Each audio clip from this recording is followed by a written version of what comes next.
So, three fires. I mean, the house that the Prime Minister lived in with his family until he won the election, wanted to stay there, apparently, but obviously couldn't for security reasons. Another property very nearby that's linked to him, a car close to his former home, and all seemingly deliberately set ablaze. Some media outlets this morning even describing it possibly as firebombing.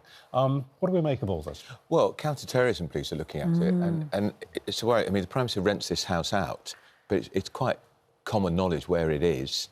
And when he was leader of the opposition, he was often filmed going in and out of the house. So it's clearly been targeted because it's his home. Huge problem for his neighbours as well, by the way, who think, great, he's not living here now, because that would have been a big issue in the street if he wanted to carry on living there as Prime Minister. Yeah, except... You'd need 24-hour security there. There would have been security. There would have. So, actually, maybe it'd be safer for the neighbours if he had carried on living there. So the former Prime Minister, Tony Blair's house, there are constantly security people there, front and back, the whole time. Yeah. And so Starmer's house would have had security if he lived there. Yeah, you don't have to be Miss Marple or Vera to see a link between these attacks and it's targeting the Prime Minister. But we're living through a period where there's an uptick, an upsurge in political violence against politicians. It's not, look, it's not new. Spencer Perceval, Prime Minister, 1812, was assassinated, the only one ever in the UK. But there was a man jailed yesterday for threatening to kill the MP for Bishop Auckland in County Durham. Yep. And I think this is quite clear what it's about. It's just who's done it. Who has done it? Which individual or group is behind that attack on... Well, pro-Palestinian demonstrators were at the house before, and they put placards and banners there. But I think we should be very careful. I'm not saying it's I know, but the link's been established now. We've got to be very, very careful, because a lot of people have beefs against the Prime Minister, both as an MP and clearly in his position of head of the government. There's lots of people... but the ring doorbells, ring doorbells, CCTV, traffic cameras. Yes. The police will, probably already, have pictures of whoever did it. Now, it doesn't mean they've identified them, but they'll be able to plot them to some extent. If the idiot has taken their mobile phone, they can spot the cells where they move around. The person might even be known to the police. So I think the investigation will be incredibly well advanced already. Certainly very alarming for the people in the house, if there were people there. Yeah, because in the early hours, and could have been asleep. Anyone else in that and street. the people in the street. It's really terrible. It's a reckless act. I mean, we shouldn't forget as well that two MPs were murdered in this country in the last... Exactly. But quite carefully coordinated, obviously, because, as you say, it's possible to find out the address of the house that the Prime Minister used to live in quite easily, within about 30 seconds online.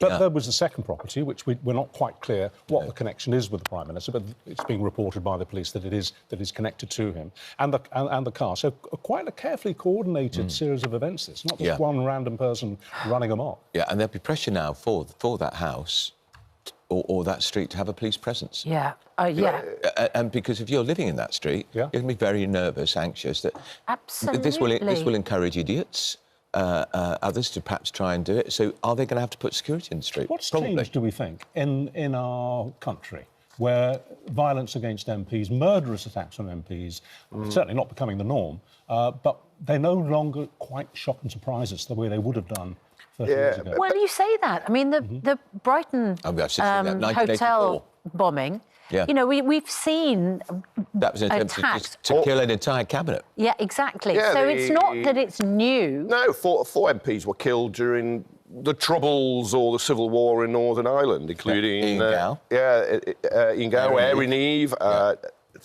Taylor, I'm sorry I can't remember his name, in Northern Ireland. But it's not a new thing about the Angry Brigade, which was a homegrown terrorist organisation, bombed the house of the Employment Secretary in 1971, Robert Carr, destroyed his kitchen. Thankfully, the family weren't in it. Lloyd George's, when he was Chancellor of the Exchequer, his summer house was bombed by the suffragettes. It was under construction on the Thames in Walton, I think it was. But there seems to be more of it now. And part of it is linked, I believe, to the rise of the internet. Not blaming the internet itself, but people voice grievances, meet other people, can find out information a lot easier than they used to in the past. And and it inflames them. But with the they get even bomb, angrier. Instance, the IRA put out a statement claiming responsibility, saying it was part of their campaign for their political campaign. We've heard nothing about this. So is it politically motivated, or is it somebody who's just very sick with a grievance? Yeah. Well, let's hope everybody's all right. Yeah. And it's absolutely horrific. Well, it really is. I mean, I take Andrew's point. We think about the Prime Minister, that's why that house has been targeted. But think of the poor people who are renting it. Yeah. And their neighbours. For a lot of money. I mean, I think it rents for over £3,000 a month. Yeah, because it's a very smart part of North London. But the entire street, if your neighbours in that street, think, oh, my God, who wants to live in that street? Well, and also, you know, as we said, it's been previously targeted by protesters. 3 people were convicted of public order offences after staging that pro-Palestinian demonstration on April the 9th last year.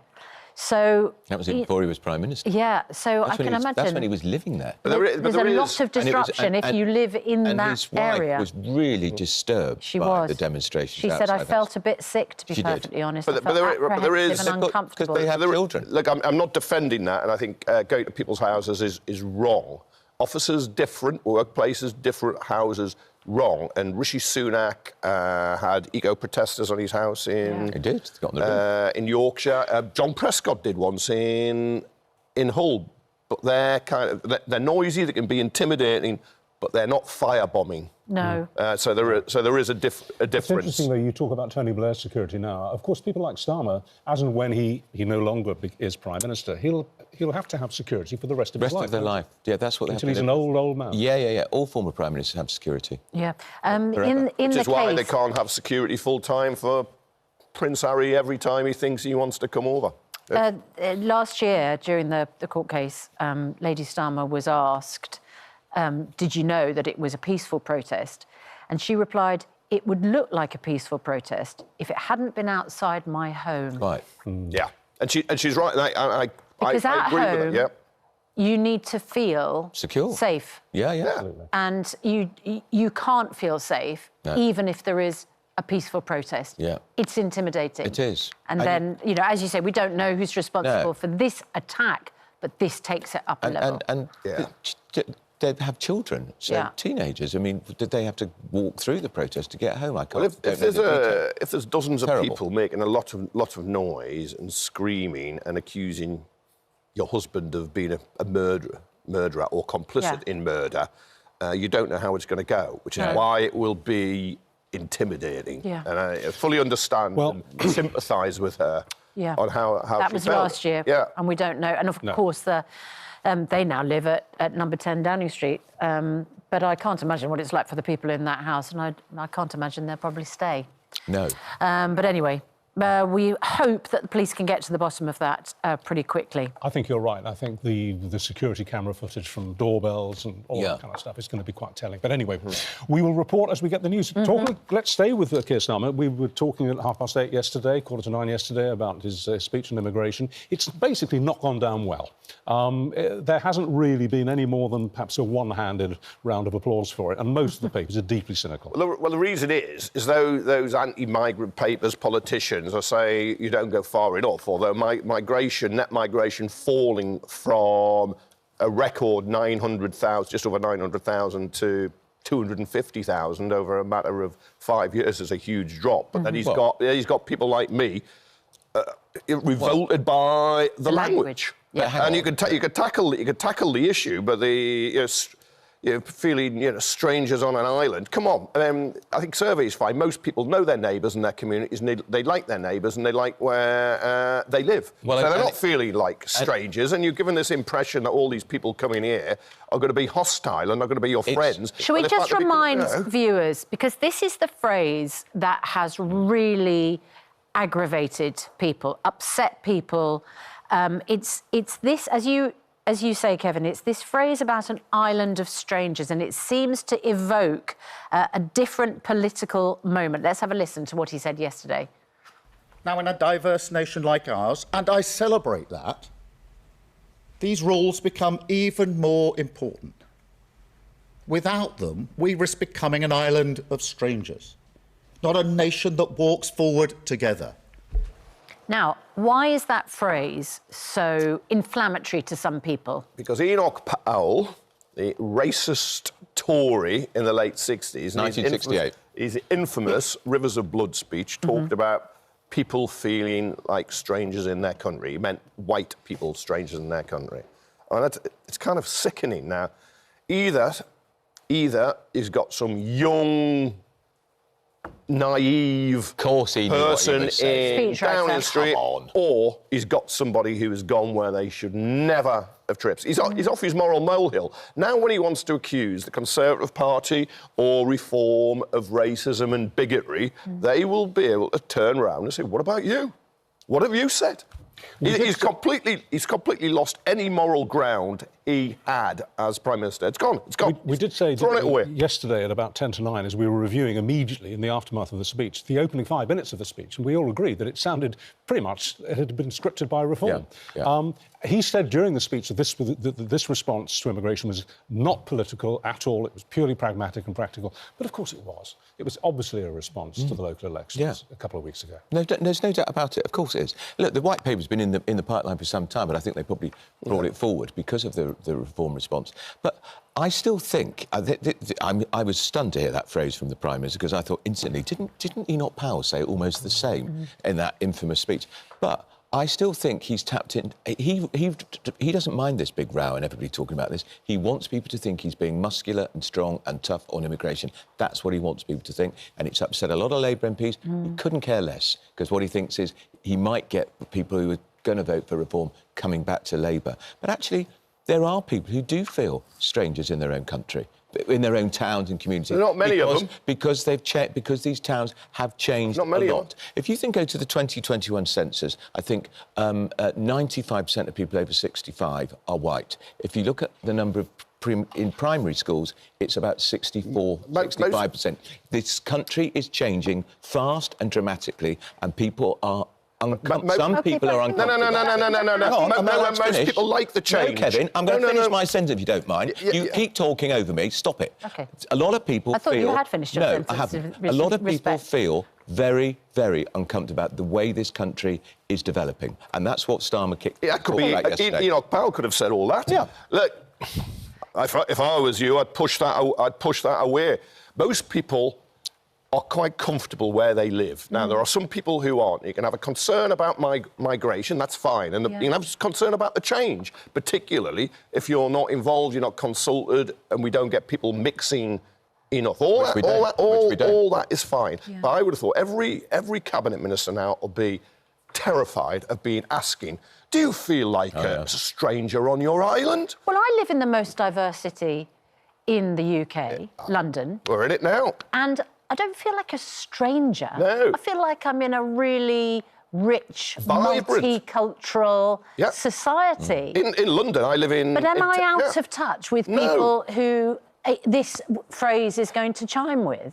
Because I don't really understand. Just because someone has come from another country doesn't mean that they're a stranger to me. No, well, so what's he getting at, other than being divisive? I think he's trying to appeal to the people who do feel strangers and really alienated. And what he is doing is legitimising Nigel Farage and Reform rather than confronting them and the other issues... Well, he's going after the Reform vote. He was speaking to Reform voters.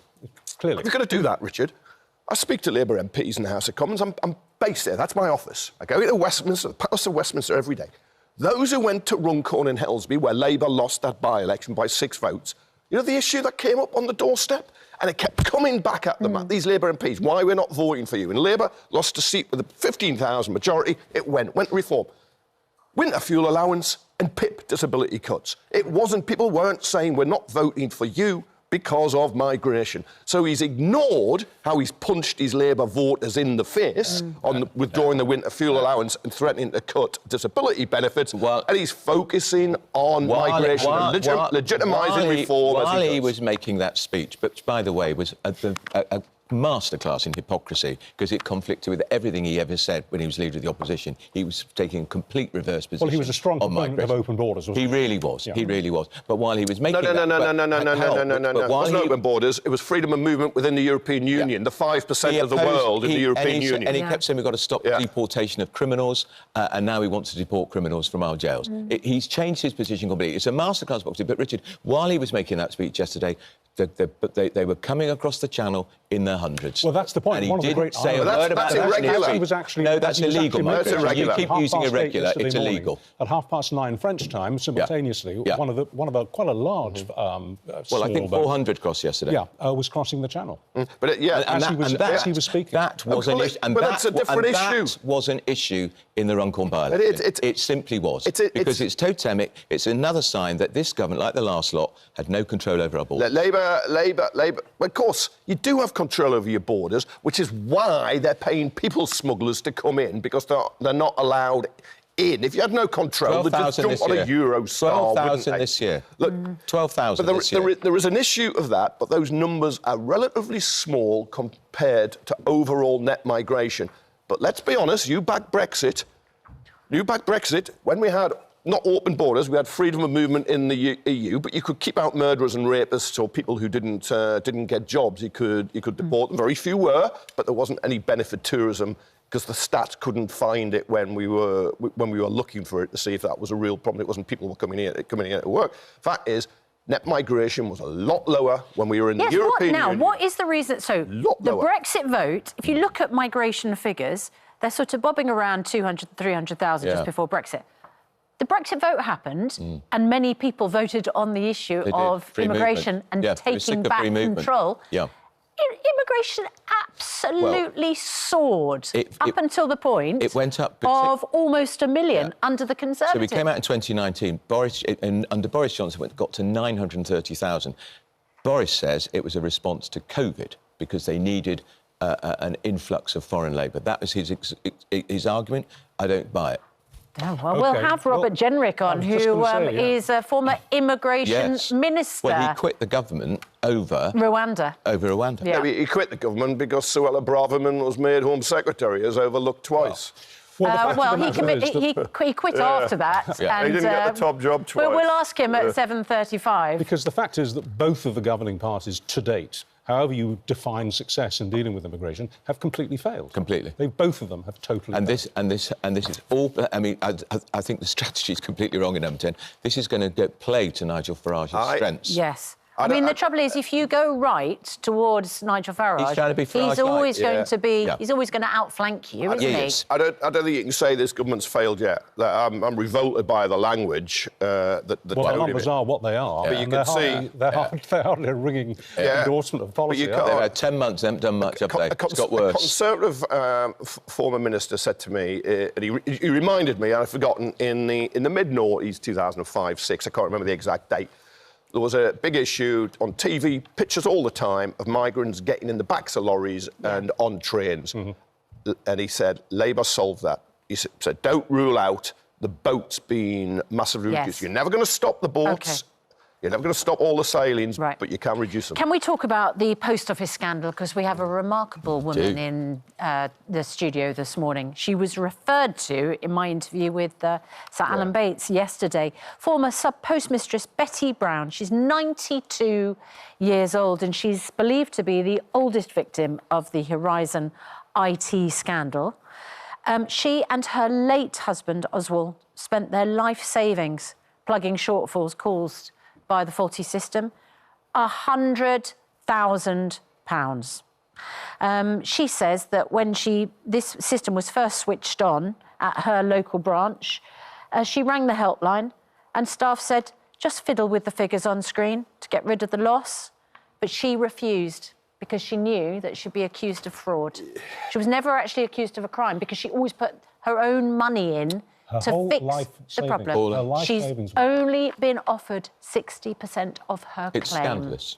It's a real scandal. She's 92. She doesn't think she's going to see justice in her lifetime. And she lost her husband. Yes. And was that a factor? She believes was the scandal of the post office a factor? Decent, honest, hard-working man. And she's a classic example of why this is one of the worst scandals in our life. One of the most extraordinary aspects of this case is that as things developed and more of their life savings were being used to balance the books from their post office, she was actually told by the post office that they accepted that she wasn't taking the money, that she wasn't stealing it, but it was still her responsibility to put the books right. And they took 6 figures. They took £100,000 of that poor woman's money. It sounds like a criminal bloody operation, doesn't it? I mean, it is. Absolutely.